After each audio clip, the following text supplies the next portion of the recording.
Welcome back. My name is Kit. I'm Andy. And I'm Steve. And this is Streaming Things, streaming F1, the movie. The movie. Oh, yeah, you ready to go fast? Go hard. We're going to go slow, because slow is steady, and slow is good, and slow is fast. Or whatever that phrase is he says in the movie. You can't memorize that phrase for shit. I just know slow is in the title, and it seems counterproductive. Slow is smooth, and smooth is fast. There you go. I just want to fly. It's Probably picked the wrong sport. They would have liked to have repurposed R. Kelly's song, but they couldn't for obvious reasons at the end there. You know, I believe I can fly. Because it's too much money to license. That's right. They didn't want any callbacks to Space Jam. Oh, yeah, that's the real worry. Yeah, we saw F1 the movie. We did a little YouTube review. You may have seen that if you're one of 63 people on the Movies Are Therapy YouTube channel. However, we're going to do a big old podcast about it here on Daddy Streaming Things, the main channel here. At the end of this episode, we're going to talk about some things we've been streaming, crossing streams, a little bit of what else we've been watching a little bit. And then we'll do a complete spoiler-free kind of overall thoughts section. And then we'll dive into the nitty-gritty. We'll drive through all over town and talk about every fine point of this fine movie here. I saw what you did there. Are any of you F1 fans? Have you watched the sport? I'm looking at you, Andy. I know No. Steve's not. Okay. Definitely. No, this nerd hasn't watched shit. So we don't have any of that kind of wisdom to shed on here. No. Or we're not going to shed on the wisdom. Well, it was like shed some light, and then it sounded like I said put shit on in there, and Shed it on them. We don't have any factoids to drop a deuce on top of your head with, all right? yeah, we're good at metaphors It's here. a big dookie of knowledge, hot and steaming on your forehead. We're not a racing podcast. We're a metaphor podcast, as you can see. Fuck. As you can see, he's gone too far, Andy. He's going too much into metaphor. This is our warm-up episode. It's going great. I'm warmed up. I'm ready to go. If this is the first ever episode that you're listening to of ours, please stick with it. I promise it gets better. I said that with so little confidence. Yeah, that was, no one will be sold by what you just said. I started to think, am I lying? Please stick with Or us. is this actually it? We continue to record.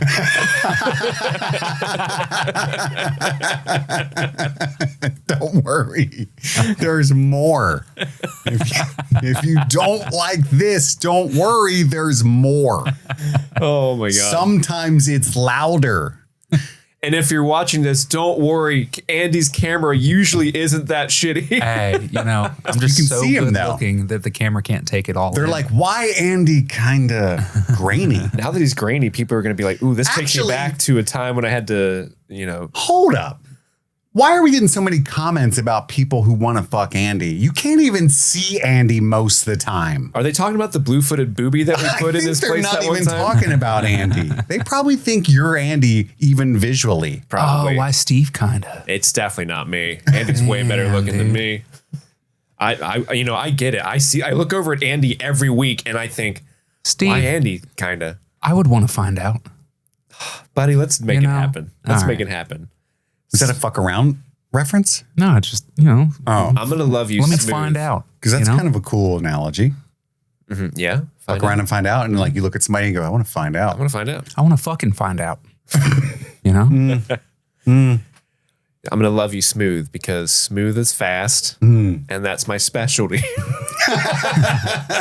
Yeah. Speaking of which, Andy, what's something else you've been streaming? Well, we got to get into crossing streams, right? Yeah. Let's do it right now.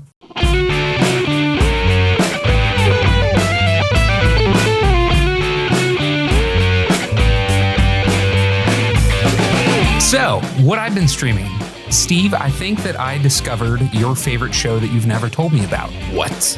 I've been watching a sci-fi original that was picked up by Netflix and Hulu, and I think it's on USA. A new season just started premiering this month. It is a little series starring Alan Tudyk called Resident Alien. Oh yeah, I've seen Resident Alien. Dude, I love this show.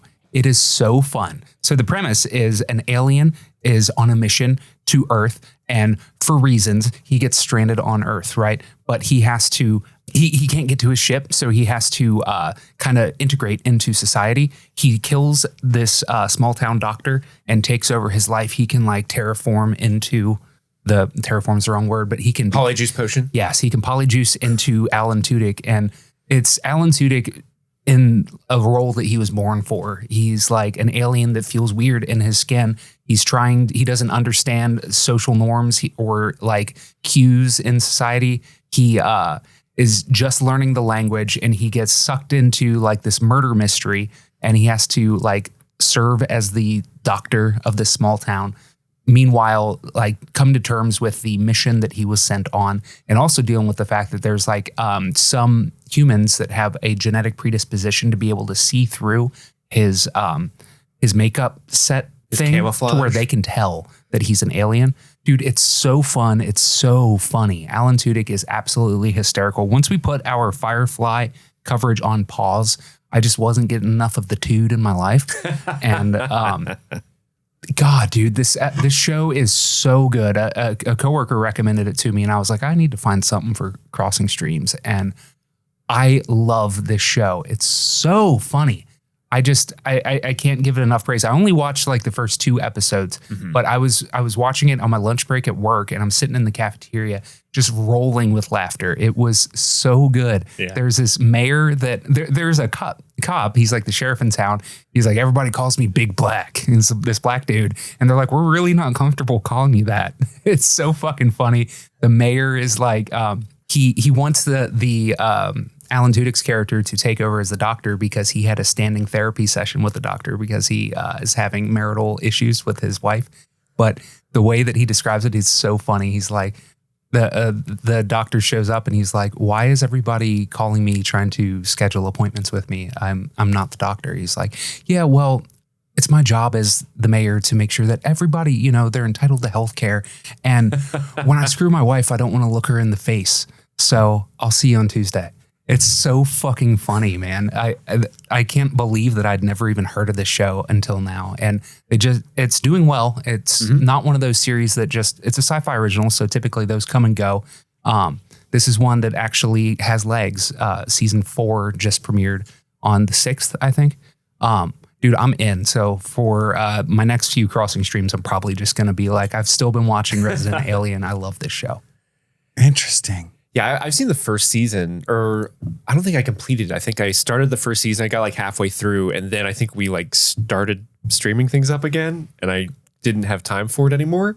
But from what I saw, it was really funny. I really like there's a dynamic between his character and there's a young boy in the town that can see through his makeup like immediately, and it's just like, that guy's an alien, and he's like, this kid, but it becomes this juvenile rivalry between the two. Because they can't actually do anything to each other because that's a child, and everyone thinks the kid's crazy if he says he's an alien. And so just the small little like, I'm gonna kill you, like the shit they say to each other is really funny. And Alan Tudyk does such a good job of like watching you and listening to you, and it's all facial acting. Like, I don't understand what you're saying, but I'm, a hyper intelligent being trying to parse things together with context clues. And dude, it is phenomenal. There's great special effects. Occasionally you see his alien form and he looks phenomenal. The actress that plays his kind of assistant, I don't have her name up, but she is absolutely crushing. Everything about the show has been an absolute blast. You've been finding all these like British shows, it seems like, you're watching a lot of telly with Kloop or something. I just try to mix it up, Is Sarah Tomko her name? Her name is Sarah Tomko, and yes, she is phenomenal. Never heard of this show. You've never heard of Resident Alien, really? Oh my goodness. Well, you're the one that's so plugged into these things. It's like when something goes over your head. That's what I mean. That's what I mean. This is going to sound maybe condescending, but like, as a profesh, it can't be any good if I've never heard of it. No, but just the fact that this is the 3rd week in a row where Andy's like, I've been watching something I've never heard of, and to do that 3 times in a row, to somebody whose whole life is just knowing what's out and, at least knowing that it exists. Andy's the wild card, right? He is. He's the extra heat that we need. You were watching, what was that, Revival? Was that last week?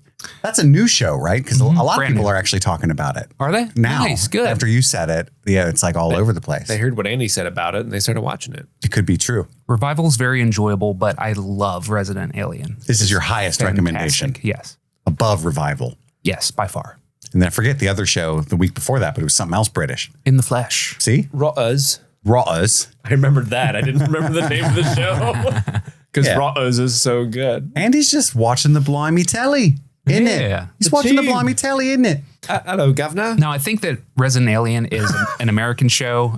Revival was a Canadian show. And it's all In the British. Flesh was British. But yeah, I mean, It's all British. We were all part of that empire at one point. I was going to say, they colonized all of those places. So it counts. Steve, what have you been watching? Well, I have been watching a show that just came out on Disney Plus called Ironheart.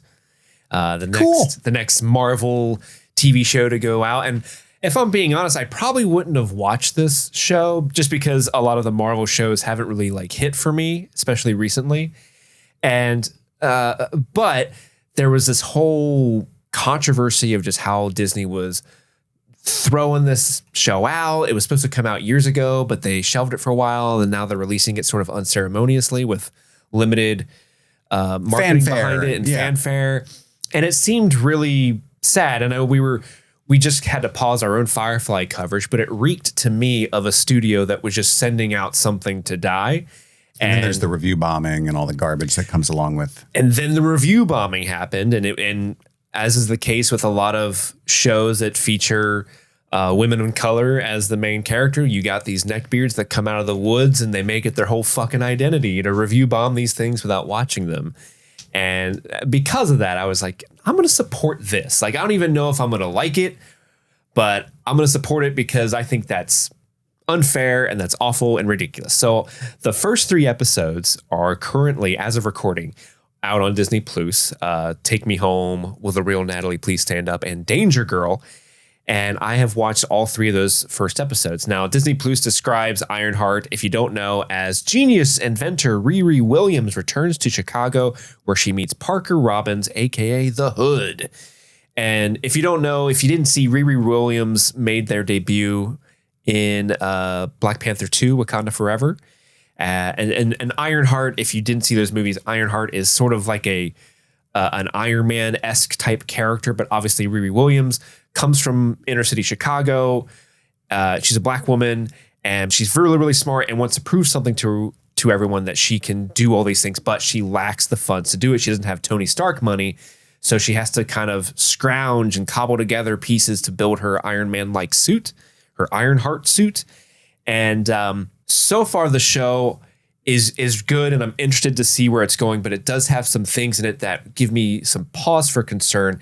And it's a problem that Marvel had in general for the last couple years, where everything that Riri Williams is going through, Riri Williams, by the way, is played by Dominique Thorne, who's incredible. And then Parker is played by Anthony Ramos, who love that guy, and seeing him, I did not know he was in the show. So when he popped up as the Hood character, Parker, I was like, oh my gosh, there he is. I love him. He's awesome in this. Like I said, Dominique Thorne's also incredible. Lyric Ross plays Natalie, who is her AI, the suit's AI. But there's a little bit more to her than that. I don't want to spoil exactly what it is, but the relationship between Riri and Natalie, the AI, is really fascinating. And anytime it's just the two of them talking to each other, figuring stuff out, living life, that's where the show excels. And then when it goes into the superhero part of it, that's where it gets cheesy and kind of not great. And the script kind of falls apart when you get into that part of the things already, which is what gives me pause. But like I said, the character stuff is great, and I'm really interested in for that, and I really want to see where it's going. But how up until Thunderbolts, a lot of the Marvel shows and movies, the special effects were just not there. Everything looked like they were in a closet filming all of their scenes together. It has that vibe where everything's a hologram and everything is, and it's okay, a farm wouldn't look like this. Okay, guys, like, I understand you want to have a futuristic looking farm. It's not going to look like that. Which is unfortunate. But like I said, the character's great. The acting's great. I'm really interested to see where it goes. I do have some pause, but I really, if you brought up the show, if you had any sort of interest in Ironheart and you looked at the reviews online, fucking ignore them, because it's mostly people who left those reviews before the show was even dropped, and they're just review bombing it because they suck. Now, like I said, there are criticisms you could have against the show, but I think the review bombing is just, it's indicative of this common trend of like, oh, person of color leading a movie that Disney puts out, we got to review bomb it. And it's just tiring and annoying. And I'm just so sick and tired of people who clearly don't enjoy anything in their lives and are hollow human beings affecting real people's businesses and lives for petty reasons. Yeah, I can't fathom having the time. Right? Not to mention, not just the racism and the so many other things. Yeah. But like ability to sleep at night. But also like just the time, the absolute loserdom that you must rule over. It's a fucking full-time job for some of those people, and it's insane to me. So many hobbies you could have instead. Go outside, nerd. Touch grass. Touch grass. Well, I've been streaming a lot of things. I'm trying to make my best TV shows of the year list so far. Because you get to make that at the end of June and then again in December and then all that kind of stuff. So I've been catching up on a lot of the TV shows that I've been missing. But I don't want to talk about any of that. I want to talk about those smut books I've been reading again real quick. The smut books? Yeah, I finished. Let's get smutty. I finished ACOTAR. And so many people reached out when I said that I was reading that to kind of bond with my wife. And, she's reading, I think, Crescent City now. What's so funny about this? I'm just making a fucking effort. No, it reminded me of something that I did that was stupid when I was editing last week's episode, and you brought up ACOTAR, A Court of Thorns and Roses. Sure. My dumbass didn't put together that ACOTAR was the acronym for A Court of Thorns and Roses. I realized it was an acronym in real time and didn't say it because I was like, oh, I'm an idiot. I thought like it was like Lord of the Rings, The Fellowship of the King. ACOTAR was like a thing. ACOTAR, A Court of Thorns and Roses. Sure. Yeah. Well, if you're not reading it, all capitalized, you might have spelled it AKUTAR or something. I don't know. That's okay. It's but anyway, I finished the book and a lot of people reached out, because I called it a dark romance and it's not, and laughed at me. Like apparently a dark romance is like requires a lot of trigger warnings and it's like some really fucked up shit. Okay. You know what I mean? So they're like, well, I can recommend you some of those if you want to dabble. This is just a fantasy romance, just a straight up fairy fucking. So I like the book. I like the book, and I don't want to say it in any kind of way it's tough to talk about this kind of stuff because if I have some legitimate criticisms, it may be seen as like douchebag. I'm already on a podcast with two other white guys. Like that's tread carefully, buddy. Mm-hmm. You're in douchebag territory, right? And so I don't want to like go into a woman's space and be like, mid. You know what I mean? Like, but also like Sarah J. Maas, the author, there's plenty of controversy about her lack of inclusivity and the way that she writes characters of color when she does it all and other things that may or may not be true. I haven't dove much into the controversy surrounding the author. So I'm treading lightly here, but just to say it was a really fun book, but I didn't like love it. The biggest issue for me was that the world felt really sparsely populated with details and even characters in a way that felt to me like she didn't even know the answer to the questions that I had. It's not just that she didn't put them in there. It's like she didn't know. If I asked like some specifics about how this world works, operates economically or politically, then she wouldn't even have the answers for me. And you could feel that when reading. And it wasn't like when I read like Robin Hobb or Mercedes Lackey or Joe Abercrombie or George Martin or any of those cats, their work, it feels like I'm in this vast world and they would know the answer to any minutia that I had to ask. And you can kind of like get that vibe as you're wandering through this world. But people told me, stick with it. The first book is by far the worst. And I also had another issue. And my wife just kept going, like she's very anti-spoiler, just like me. And she knows. So she would just have this smug look whenever I kind of complained about something like, oh, you're going to be so happy. So did I talk about the premise at all last time? I did, right? Yeah. Like she's in this fairy world now and she's from the mortal lands. And my biggest problem was like, she's so scrappy and she's talented as a human. She's a great hunter and like huntress and bow woman.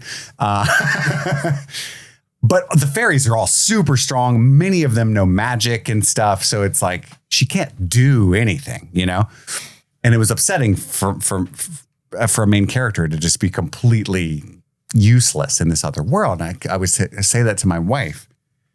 Like, she better fucking get some kind of powers, or she needs a buff, or I'm going to be so pissed to read 4 more books of this. And she just gave me that like, But so all that to say, I'm halfway through already. A Court of Mists and Fury. Ooh, that's a cool name. The second book. And it's so drastically different. Akamath? I didn't even think about it, man. Akamath. That sounds like a subject that they don't teach in the South. I'm learning that Akamath. So it's so drastically different and it's so fun. There's like, the world is opening up a lot. You can tell that the author has thought more about the details and has lived in this world longer, and it's starting to fill out a bit. And characters that you were stuck with all throughout the first book are just immediately revealed to be douchebags, which was always the sense you got. And you're like, oh, thank God, it's in the text that he's a douchebag. It's not just me. It's not just me not vibing, right? And there's other characters that are way cooler, and it's way more fun. And I can't wait to see where it continues to go. And I'm excited I'm a big reader, but I have read less and less fiction over the past 6 years or so because I'm watching so much. And it's a weird job that I have. It's the coolest job in the world. And I hope I continue to do it. But it's not without its pitfalls. One of which being, because it's such a cool job, every waking moment, there is something you could be doing, it feels like. And so as a workaholic personally, I just can't stop. So every time I'm reading fiction, I think to myself, oh, I should be watching some Kurosawa film I haven't seen yet. Or, there's a couple other movies that came out that are indie films, and I could add those to my best of the year list potentially. Or we should add a whole fucking show to cover on streaming things. And so all I read are filmmaking nonfiction books for the most part for the past 5 years, which I love. But like, I'm a fucking fantasy nerd at heart. And so unintentionally, this foray into ACOTAR, I've added all these books to my cart. Like, there's so many Joe Abercrombie books that I haven't read yet. I'm going to start reading Sanderson. I was talking to a friend of mine in the Discord for this podcast. You are? I haven't started yet. Let's go. I plan to. You told me to buy Way of Kings, but Joey told me not to start there. I think Mistborn. Start with Mistborn. Yeah. Same difference. And I was like, well, everyone loves Sanderson. And as a huge fantasy nerd, I've never read him. And that's weird, but it's because like his background kind of weirds me out. And she was like, that's totally fair. But he's like super supportive of, LGBTQ rights and stuff. And he's addressed his membership in the LDS and what that might mean and how that's not true. And it's not as bad as you would think. And so that did make me feel more comfortable. Because fantasy to me is queer. It represents an exploration into all these weird and fun things, and a sense of freedom and imagination that just does not align with right-wing politics or overt religiosity. You know what I mean? Yeah. And she was like, I totally feel you. I don't think that's a problem. And so I didn't want to delve into that world where he was like, I don't think the elves should vote, or whatever's in those books that I imagined were in there, The Lion, Witch, and the Wardrobe, basically. Yeah. I mean, like a lot of like early fantasy, like even Tolkien was like a hardcore Christian, I think, and Oxford trained and stuff like that. But like, those are things I don't like about those classic literature books, Like famously, I like the movies more than the books. We won't get into that, but that was my fear. And so anyway, I've been freed of this. And as a result of like reading fiction so much again, I've been writing again. And like, yeah, I just really, really love it. And I just wanted to like learn something about something my wife cares deeply about and like understand the memes that she's sending me and stuff. And all these other great things have been happening. So I'm halfway through A Court of Mist and Fury. It is getting better. I'll probably be done with the whole series in a couple of weeks. And I've got all these other books lined up. Send me those dark romance, Rex. You know, He wants them. Daddy wants them. It's been really fun. And I'm sorry that I waited so long. And yeah, that's what I wanted to talk about. We're going to get into our overall thoughts on F1, the movie. But first, a quick word from one of our sponsors. And we're back. We've all seen F1, the movie. And that is the title. I'm going to keep saying that. F1, the movie, because the movie is in the title. They want to make sure you don't accidentally buy a ticket to the theater to watch F1, the sport. Yeah. And if you and Google be disappointed. F1, you just get the sport. I've seen the That's movie true. F1, the movie. That's right. From the world of John Wick. Yeah. We all saw it separately. Did any of you, what was your theatrical experience itself like? I want to put that up front because this is a movie that was shot entirely with IMAX cameras, which is strange. Did any of us actually see it in IMAX? No.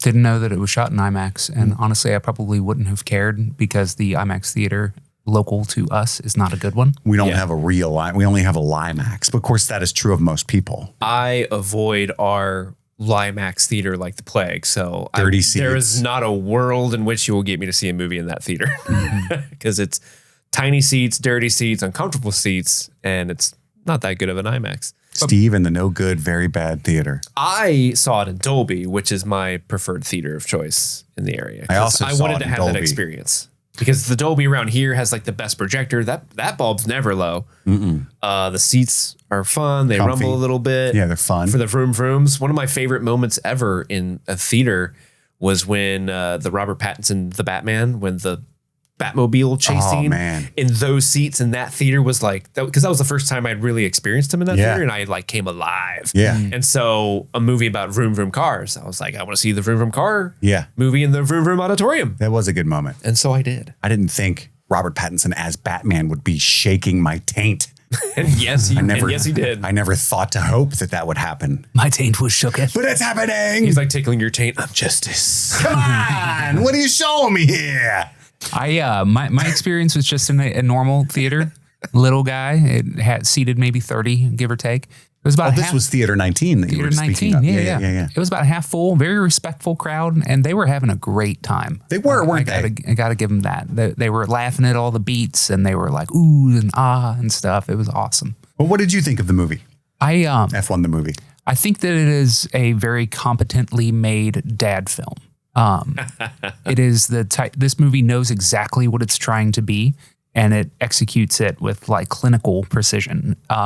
It is a movie that you've seen a million times before. It's a has-been over the hill action star that's going to get one more chance at self-actualization. And it is, I am not the target audience for this movie at all. I don't know anything about F1 racing. So the cars look like they're going real fast and they did a good job of making it look like they're going real fast. That's because they are going real fast. Yeah, it's pretty cool. I was reading that like they're actually, when you see Brad Pitt's face, that is him driving and stuff. And that's neat. I don't think that the plot is much to write home about when they're not doing the racing. I think that it is way too long. They're like, we got 9 races left. And they show us all fucking 9 of them. It's all 9 of them. And so it gets pretty tiresome. Throw a montage in. Yeah, totally. It gets pretty tiresome by the end of it. That said, what we're there for is watching these cars go real fast and getting a vicarious adrenaline rush from it. And I definitely was on the edge of my seat at times. Like they do a good job of making you feel like you are in that car and you're going real fast. I think that an F1 video game would be very fun. And if one pops up, Surely for that free, exists, right? Oh, I'm sure. I'm not going to spend money on it, but if one ever pops up for free, Not going to pay for it. I'll totally check it out. Yeah, I think that this is a movie to watch on an airplane. You know, it's like, Oh, really? I need something, something to entertain me that I don't need to get invested in. This is the type of movie that I can see 10 years into the future it pops up on cable or whatever the 10 years in the future equivalent of cable is. That's not the equivalent now. Right. But point being, you're like, good enough, you know? But was it a great movie? No, of course not. But it wasn't trying to be. It was just trying to make some money off of the name Brad Pitt and give you some tickles during the races. And they do a good job with that. Steve?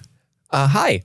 I also don't have any background of F1. In fact, when you had earlier in the year when we talked about like, oh, during the summer when there's no TV show to watch, we will just watch the summer blockbusters. And you gave us the list of like, okay, this week we got to do How to Train Your Dragon. This week is 28 Years Later. This week is F1.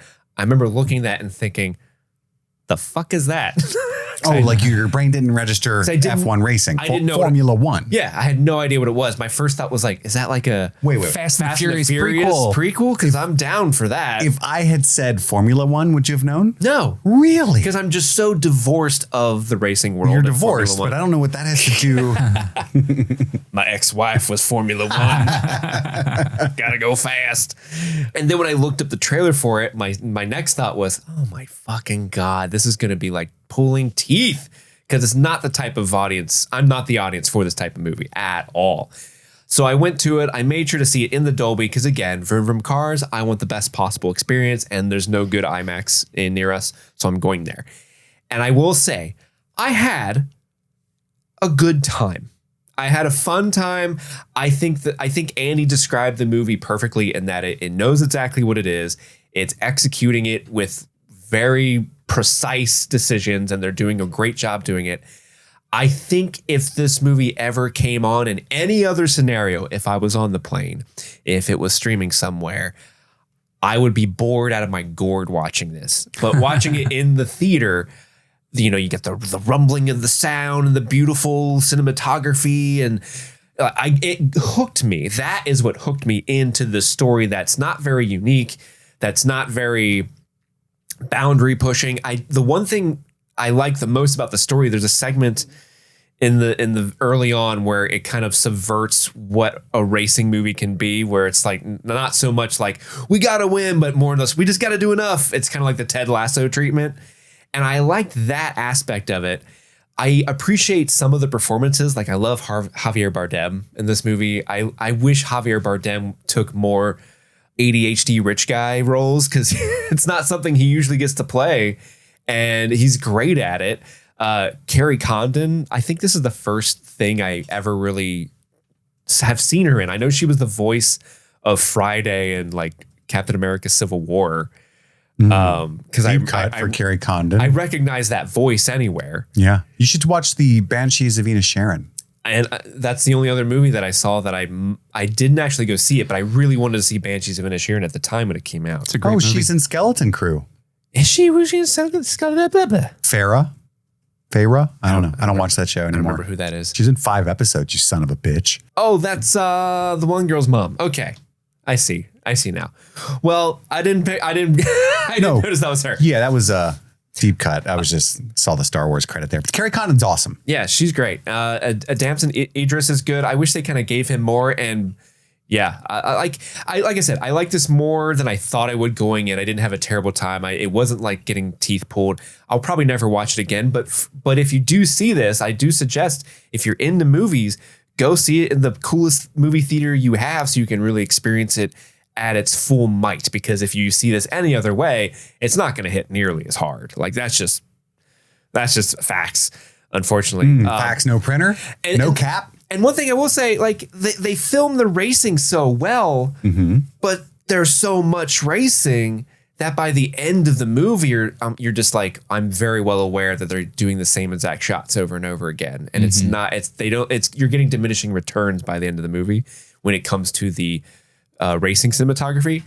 But but they do a great job. And I think it's worth checking out if you just want to spend some time at the movie theater. You could make worse choices for sure. You could easily make worse choices. You could shoot heroin. You could murder. Or like you could see F1 the movie. There's at least 7 things you could do worse. I mean, you could go see How to Train Your Dragon. Yeah. Got him. Shitted and farted on him. I also enjoyed F1, the movie, but I merely enjoyed it. I think we're all on the exact same page. We're just approaching it from different angles here, but the movie's okay. It's mind-blowing visually at times. The story is pretty awful. It's being called paint by numbers, cliche, filled with tropes, lackluster, low-hanging fruit that hangs lower than an alpha zombie's dong. Whoa. That's real low. It's basically on the floor. But I was really excited for this, even though I knew nothing about F1 racing. And apparently there's a lot of really good like F1 content out there, even for non-fans, like a show called Drive to Survive. Everyone's been DMing me about this. Is that like Death Race? I don't know. No. I think it's just F1, but it's like really entertaining. And they kill the people who lose?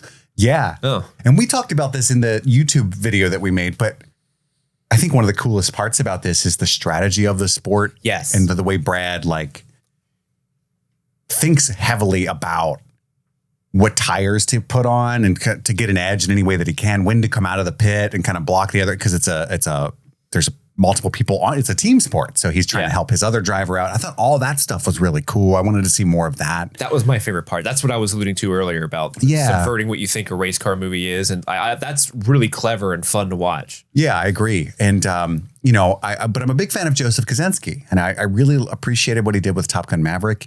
And I wonder how much of that was Tom Cruise and then Kosinski just like trying to do this again now, but like putting the cameras on the planes and having the actors fly them, Tom, was such a crazy idea. And it's so cool. You can feel the difference when you're watching this movie. And like this movie, that movie has to be seen in a theater to be fully appreciated, right? And I retroactively learned to love Tron Legacy, which I didn't appreciate when it first came out, but friend of the show, Cinema Joe, loves Tron Legacy. Steve loves Tron Legacy. And so I rewatched it a couple of years ago because he was always talking about it. And I was like, this movie does fucking rock, dude. So Kosinski has this visual flair that I really appreciate. But everything that the humans do and how they interact in this movie, and Kosinski co-wrote it, is just doo-doo. It's doo-doo butt. Doo-doo butt. And now that Andy's here, I want to say this and see what his thoughts are, but I've been screaming this common refrain that Brad Pitt was miscast and everyone thinks I'm taking crazy pills. Matthew McConaughey should have been Sonny Hayes. He should have been Livin in that car. Yep. He should have been doing it. Driving around, doing his thing. I mean, you talk about this cocksure over-the-hill cowboy. And immediately, Brad Pitt is like the ninth one I would think of. You know what I mean? Yeah. This is the movie that made me realize that Brad Pitt does not know how to laugh. It's not even that he doesn't. It's just every time he laughs in this movie, it's so wooden, right? Like, okay, but it's not that Brad doesn't know how to do that. It's just this is his worst performance. It's since not good. True Romance. It's like Brad Pitt's great. I've never watched a Brad Pitt movie and been like, oh, it would have been better if it was blah blah blah. Until this. And I know that this is one of those movies where his production company probably produced this film, and like it wouldn't exist unless he was the star. I'm not stupid. I understand that, but I'm just saying if this was Robert Downey Jr. or Matthew McConaughey, it would be a better movie, even with the shitty script that it has. Now, the true fault is with the script. And I love sports movies, and there's no point in this movie that I normally get in a sports movie. When you think about any fucking sports movie, they all rock, from Rudy all the way up to Creed and everything in between, the Rockies, they always have this beat structure that this script tries, where it's like, I'm not going to do it. Okay, I'm going to do it. There's some early success, a lot of failure, a huge success, a huge dark night of the soul failure, and then a big triumphant moment. That's not wrong to write it that way. That's the genre. It's just that none of those beats actually work in this movie. You don't ever feel, yay, oh no, yay, oh no. I did get an oh no well, I guess we can talk about that in spoilers, but. Yeah, well, I have some specific things to talk about too. No. Yeah, you got an oh no. Oh no.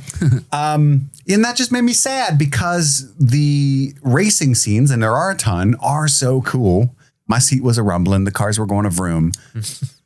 And then when the people started talking to each other, I was like, nah, looking at my watch. And I'll say this before we get into spoilers. It was a very long movie. Yes. And you felt the runtime for sure.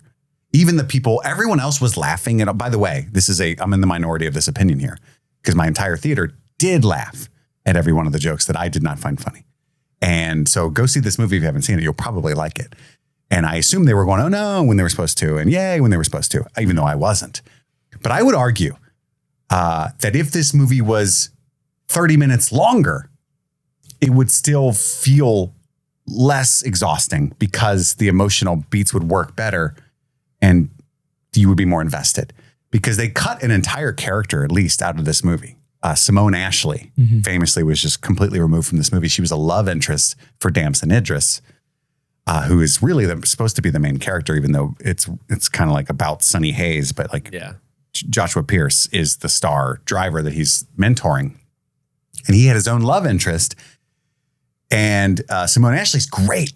I think it's Bridgerton season 2 where I discovered her, and that would have been fun. And if they had just put more of that stuff in, even though it would be 3 hours long now, I think maybe you'd be more invested. Maybe. But I think the script it was missing something emotionally and huge to keep you in here. But let's get into spoilers because I'm curious what did work, what didn't work, and specifically in this film. So if you have not seen the movie and you care, you should leave now or forever hold your peace. But first, listen to a quick word from one of our sponsors before you leave. Hey, Stream Fiends, June is here, and you know what that means. School is out. Summer is heating up, and we're diving headfirst into the season of blockbusters, barbecues, and if you're anything like me, staying inside where the air conditioning is a-runnin'.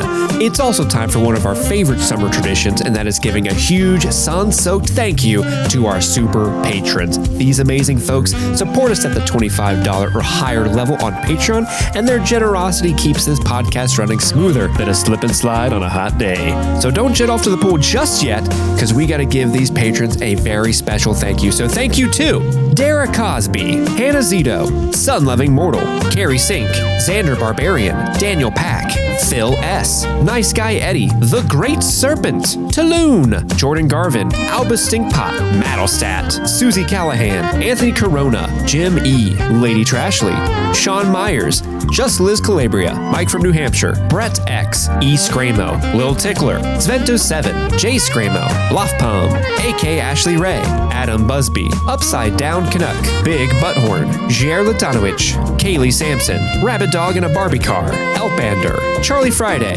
Alexis Adler, Peaches, Emmy, Haley B, Joe Velez, Trisha Bueller, Alex Shee, Suzanne Rode, Jadinklage Morgoon, Kalisha Reeves, Paula Garcia, That Brenda, Aaron Armstrong, V-Tech Hoot 82, Casey McCain, and of course, Enza. Thank you again so much for supporting Streaming Things, and let's get back to the episode.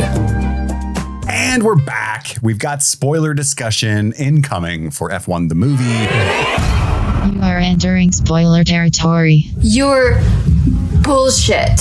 I felt like we were in the hospital like 4 times in this movie, and you're only allowed to do that maybe twice max. Like I don't ever try to like exclaim audibly. I'm a no phone, no talkie guy in the theater, but I was way in the back left corner because it's Dolby and the sound scares me and I have to go back there to not have a panic attack. And it was a pretty sparsely attended screening because it was early. When I think it's Brad Pitt in the hospital after Damson Idris is in there. Maybe he's in there for the second time. I don't even know. When Javier Bardem's dressing him down? When it faded when it faded in and it was the hospital again, I went, Jesus Christ. Because it was like, fuck, you can't keep doing this. Like, this is a sports movie beat that you're now recycling. There are 9 races and there are 5 trips to the hospital between 2 men. The end. I know it's a dangerous sport, but... I got the oh no when Joshua has his crash when he like they're on the wet tires and he's like, I'm gonna make my move, and he's like, no, wait, and then he fucking flies off the track and giant fiery explosion. I thought they were killing him off, and I was like, oh fuck, like I think the movie might have even been better for it because it would have been surprising to do that to the character. Obviously, like that ruins the arc, but as far as like. This is, like you said, a very paint by numbers movie. that would have been going way outside the lines. And when that happened, I actually thought they were killing off that character. And I was like, holy shit, they did that? Obviously they didn't, but I got the oh no from it. They tricked me. They tricked me. Yeah. Don't give that Loch Ness monster no tree fitty. I gave him $1. She gave him $1.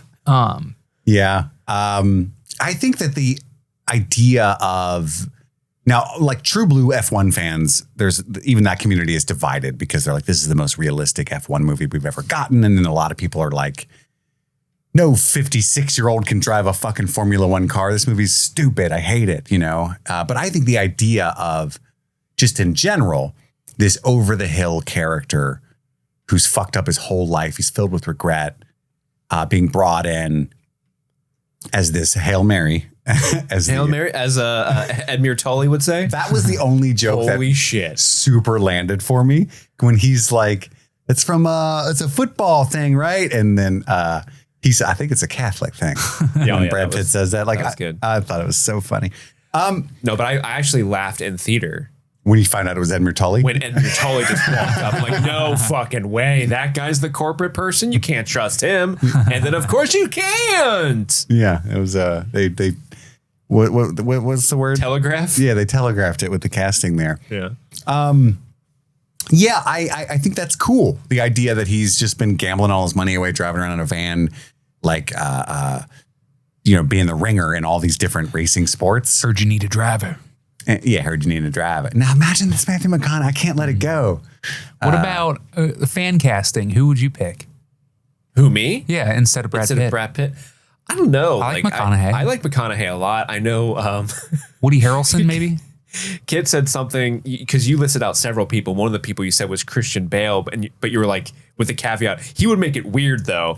And ever since you said that, I'm kind of obsessed with seeing Christian Bale make this movie weird. Yeah, I mean, he's just being way too intense for what the script calls for. Yeah. Like that scene where Pierce is like, how many races have you won? Oh, the same amount as you then. Like he would get real in his face and just brooding at him. As you. Yeah, he would be really angry about it. I mean, they put him in Thor, Love and Thunder. He probably would have done this. Yeah. Bradley Cooper would have been good. Oh, that's an interesting choice. Okay. Yeah. He's got that sadness to him. Yeah, just basically recreate your role from A Star Is Born. We just needed someone sadder, you know? And Brad Pitt has done things to be sad about, but he's not. No. And so you just can't see it. That reminds me, when I went and saw the movie lets out. I went out into the lobby and I was texting a friend because they'd asked me a question. And another one of my friends, Kyle, do you remember Kyle, Andy? I remember He Kyle. helped us with our Good dude. 48-hour film festival. So he goes and sees movies all the time, and he comes out and he's like, Steve May, as I live and breathe. And I'm like, Kyle Willard, you son of a bitch. And we got to talking. Pushing too many pencils, Kyle. And we like locked arms and flexed. But he said, what did you think? I liked it. Brad Pitt, what can he do? And I was like, be a dad. Got him. Shitted and farted on him. Shitted on him. Got him. That was just a long walk for me to let you guys know I have friends. Kinda. Yeah. You got recognized in public. Yeah, you bumped into somebody who doesn't want to hang out with you that often. Ryan Gosling would also be good. Sure. The Gauze? The Gozmeister? Sure. It would have been funnier. Yeah. Yeah, I mean, honestly, and this is apparently a hot take. I just think there's a good 9 people that would have, like how Brad Pitt, Sonny Hayes was the 10th person he called. Mm-hmm. I think Brad Pitt should have been the 10th person Kaczynski called. Because, of course, Tom Cruise would have also done this better. But Javier Bardem is awesome. Damson Idris is awesome. Yeah. Kerry Condon's amazing. Everyone else does their job as best they can with the script that they're given. And again, the racing scenes are so incredible, but there's all these beats that are just copies of what you would think you would see in a movie like this. You know, like the moment between, there's a couple of moments between Damson and his mother, Bernadette, played by Sarah Niles, I'm not crying or anything like I should be. You know what I mean? All of the wrecks, it's like, I don't care. They fucking dick teased me with Shea Wiggum and then never brought him back. You don't call the Wigmeister and then just leave him in the first 2 minutes. I don't remember. Oh, yeah. The The very NASCAR first shit. Yeah. pit boss is Shea Wiggum. And Let's do this next year. Yeah. Like that guy. That guy's great. He pulled the grenades and walked right into the jaws of the beast on Skull Island. And got yeeted into the cliff for his effort. I think that they did a really good job with little characterizations, and I always appreciate that in movies. Like his card thing. He's very superstitious. So very superstitious. He won't touch the trophies when he wins, and they bring that back at the end. Like, yay, we did the thing. He's like, no, give it to him. I was like, oh, they did it again. I like that. Yeah, that stuff's cool. And the one time that he doesn't have the card in his pocket, he's angry driving. And they're like, oh no, he's angry driving. That's not good. I'm like, yeah, angry drive. You know what I'm saying? Sonny, you gotta drive angry. Did you guys drive fast on the way home from the theater? I thought, as I was getting in my car, I was like, I'm not going to do it. I did. I was pushing 50 dude. Dang. Oh, 50. Really? Windows down. Dang, what kind of tires did you have? I don't know. Oh man. I think they were a little bald. I was cranking that Civic, dude. Hell yeah. Yeah, I had that Adele way too loud. I was reckless. You were rolling in the deep? I was reckless, my guys. It was fun though. Oh man. Surprised I didn't get pulled over. I think it was storming when I left, so I couldn't if I wanted to. Oh yeah, you could. I could actually. You're right. I could have. The roads were wet. These motherfuckers drive through fireworks shows. I could drive through rain. Straight through fireworks, dude. I like, there's Days of Thunder, there's Gran Turismo. People shit on that movie. I think all the emotional stuff. I cried watching Gran Turismo. I've heard that's really good. Which might seem silly, but I also cry a lot. I'm just kind of a sad guy. You just didn't cry in this. Not even a bit. Dry eyes. Yeah. Yeah, I wasn't unbothered. In the end, I'm watching the credits and he's driving Baja and I'm like, get me out of here. I wanted to be like, yeah, look at him he's flying. It was like 11 o'clock on a weeknight and I was like, no, I'm good. I saw the movie. I watched the whole thing because there was a line, Oh, yeah. You know what? I kind of wanted there to be a little bit more of an antagonistic character. I know this is even more cliched. Oh, if there was an opposing team member? Not an opposing team member, but like another driver. Another driver with a face would have been nice. He needed an Iceman. Yeah. And you get like hints of it. Like there's that interview thing when like, Ferrari, what do you think of Apex? And like, trash. We dumped. Like, oh, that's ice cold. Let's see that. Well, we don't know that guy. And then towards the end, Pierce is walking around and he like gives like, he like mugs mean mugs a guy that he's walking by who mean mugs him back. I'm like, wait, am I supposed to know who that is? Yeah, who's that guy? And then when they're driving, he's like, round 2, motherfucker. And I'm like, who? I don't know who this is.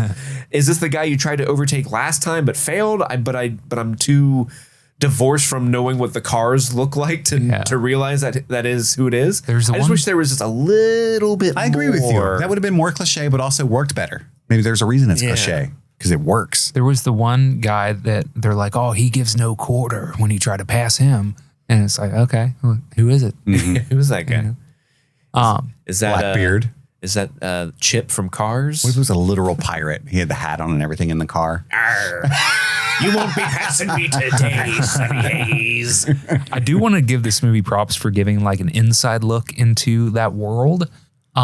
Specifically when they cut to Carrie Condon in her like laboratory with the car on the track and she's got lasers pointing at it and shit. And I'm like, is that really like they're in a wind tunnel? I just always imagined a bunch of hillbillies like out on a track, like we got to get more wind speed or something. But maybe a NASCAR, but Formula One. I'm sitting there watching like, oh yeah, this is a multi-billion-dollar industry. They definitely just have like labs and shit to figure this stuff out. Dude, that was fascinating. Like every time they would go into any of those laboratories or when they would offhandedly be like, oh, those tires will cost another $250,000. It's like, Jesus. How much? Or when they're just sitting in their little conference room that just has every single screen imaginable. Mm-hmm. It's insane how much money goes into this sport. And I'm just like, wow. Those little touch screens that they had. A lot. They were testing with Joshua the first time. And he was like, oh, when I make this turn, it don't work. But that touch screen, that all-in-one computer, I was like, dang, that's a nice iPad you got. What about that VR setup? Where yeah, dude. I want to play in that. There. Yeah. It'd be so fun. Or put in my quarters. Joshua's workout room. They like hook him up with all the diodes and masks as he's running. When you mentioned Batman and the YouTube video and show him in the Bane mask from the movie, I laughed. It was good, buddy. Another plug for the YouTube. Yeah, I thought the same thing, like that super future, because they're like a underdog sports team too, and they have like millions of dollars of laboratory equipment and all this stuff. It doesn't feel very underdog, you know. This is like the villain team in any other Never movie. scored a point. Yeah, we've never scored a point, and these are our facilities. Right. Oh, look at these pores. Yeah. What's Ferrari dealing with? I want to know what that dude's working with. Yeah, like this is the underdog team. You got Brad Pitt. Doesn't seem right. Oh, you use the little race car on the volume, lame. We have a Danger Room X-Men style that we race in. Yeah. We make peasants test the cars, and when they die, we swap them out. We don't use test dummies. Jeez. We use real people. My goodness. And the whole thing, it just fell so flat. Like Pierce has got his like manager who's clearly a childhood friend who's like, I'm always I care about the Instagram, mate. It's ratings, Don't bruv. post it. Yeah.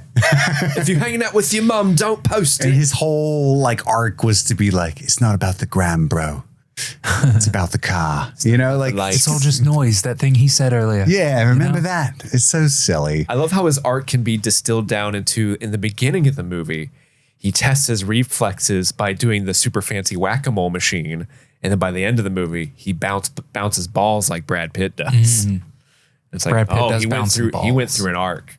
What about Carrie Condon being like, I only fuck winners? And he's like, I had pocket cowboys, but I let him win. And so then they're like banging. Yeah. Immediately. You said that the movie would have benefited from the extra half hour in bringing in the love interest for Joshua. I actually think that they should have removed the love interest between Brad and Carrie. I think a platonic relationship would have been fun.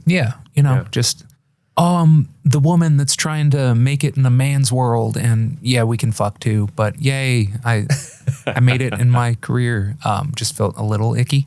Well, she's a more successful person who chose to slum it in the race car business, right? Mm-hmm. Yeah. She was like a MIT graduate space engineer who wanted to work on race cars, and her husband didn't support her, so she left him. So if anything, that's not satisfying at all. You know she can do it because she builds rocket ships, you know? But doesn't she like overtly say like, I need to do this for me. That's why I won't give up. Yeah, there's absolutely misogyny because she's the first pit boss or whatever it's called. That's from a casino, but you know, Whatever that position is called. yeah, she's the first one. Woman. Yeah. I did also laugh at the joke where Brad Pitt's like, I have never fucked any of my pit crews. yeah, which she earlier has said had never been a woman. That was funny. That's pretty. I could promise you I've never tried to fuck that. You know, there's a couple things that should have worked. He's a charming guy. Like I said, I'm not saying the craziest shit ever like you think I am. I just think everything about this character in particular, I've never considered a Brad Pitt-ism. You know, and he's an actor, but there are a lot of famous 50-something-year-old A-list actors that are famously quasi-homeless people that love to gamble and wear cowboy hats. You know, that's all I'm saying. That would have worked a lot better and been more meta. I would have cast Ric Flair. Woo! We're gonna go so fast. Woo! Coming out of my limousine riding, F1 driving, kiss stealing, wheeling, dealing, son of a gun. Woo! That would have been a good movie. Much more cocaine. That would have been a fun, interesting movie to make some choices, Javier man. Bardem, you son of a bitch. Just calling everybody by their actor names. Carrie Condon, you're hot. Damson Idris, I tell you. You come in and step into the boy, let me tell you. Space Mountain here, kissing the girls and making them cry. Why are they crying? Somebody arrest that man. Yeah, Ric Flair should be arrested. Anything else we want to say about F1? No, it's an enjoyable experience for sure. On a scale of F1 to F5, what would you rate this movie? We went into Twister territory. I gave it an F3. Okay. I haven't done my my review yet, but I think I gave it a 2.5. Oh, okay. That's low. I also gave it an F3. That's pretty high for you. That's pretty high for me. Yeah, I mean, I think what they're doing with the cameras, it's a Hans Zimmer score. Like, Oh yeah, the score was great. Yeah. I think the score's too much, personally. When I his name think it popped could up, I was be- like, oh shit. I think the instrumental in and of itself is good, but the way they utilize it in the movie is like too much. Like there's moments that there shouldn't be a score and this would hit more powerful. Like when they're like talking about like, let me give you my backstory. Like after the post coitus, when they're in Las Vegas and he's telling her what happened in that race, they've got this music behind them. Like, kill that. That is making this so melodramatic. I disagree. I think it's because you don't care that you're noticing things like that. And he was doing his best to be like, you're supposed to be feeling something here. Let me try. You know what I mean? Like, I think chicken or the egg, I guess. But like, I think it would have hit different. And like it was supposed to if you were invested in this guy's story, which you're just not. It reminded me of like a Michael Bay movie, like the Transformers, when characters are talking about, we got to save the city behind them. Yeah. It just wasn't matching. Like this doesn't require this energy. It's too much. Just a big explosion in the city in the background while he's talking for no reason. I got to go. F1 needs me. What? Bumblebee. I have a great idea to make some quick money. Yeah, We'll disguise ourselves as race cars and we'll always win. Did you see an arm come out and punch the other car? What the fuck? Oops, what happened there? I hope they're okay. It would be like Mario Kart. That's another thing. They never do like A blue shell? a science. No, not this. I mean, like the movie business never does like a sci-fi racing movie. Don't fucking hit me with Speed Racer. Pod racing. They never made a whole pod racing movie though. That's just a scene, They a sequel, should. a set piece. They should. That's what I'm saying. I want to hang out with Sebulba and all those weird motherfuckers. For the whole 2 hours, Yeah, baby. yeah. Same. I'd watch that shit. Ben Quadraneros is like, I gotta win this race or my family will leave me. Yeah. Well, yeah, you give them like whole emotional beats and stuff for sure. Death Race, is that sci-fi? That's true. It is. I guess it's technically sci-fi, yeah. And they remade that with the Statham. I was going to watch that. That'd be fun. It's some sort of death race. But now I want to see Mario Kart starring Brad Pitt. It's just No. Don't No. put that evil on us, Andy. him and fucking Luigi, you know what I'm saying? We know, but he's Wario. It's like, wahoo! And he's like, because he can't laugh. Because he's sad. Yeah. Well, that's our shitty review of F1 the movie with nothing intelligent to say or add to the conversation, but I hope you guys enjoyed it. If you're not new to the show, this might excite you more, but we are, as you're listening to this, probably a couple of days away from starting a rewatch of Stranger Things. Probably should have said this at the top of the show because that's why you're here. We're the first podcast in history, I think, to rewatch something we've already covered. We're doing it again. I feel like I'll say this on the actual Stranger Things episode, but yeah, we're starting that in a couple of days. So be sure to stay tuned for that. And then we're still doing Game of Thrones and all the other stuff over on Patreon at patreon.com/streamingthings. So stick with that. We're going to be covering Jurassic Park Rebirth next week. Yeah, baby. And I think our big blockbuster movie covering season is about over, but we got a couple of more things on the got through schedule, July. on the calendar. Very excited to keep doing this. But any hoozle, that's all the time we have for right now. We've got to go return some videotapes, but we'll drive fast to do it. My name is Kit. Andy. Vroom, vroom. And this was Streaming Things. If you were a Pokemon car, Vem Vem. Streaming F1 the movie. Vroom.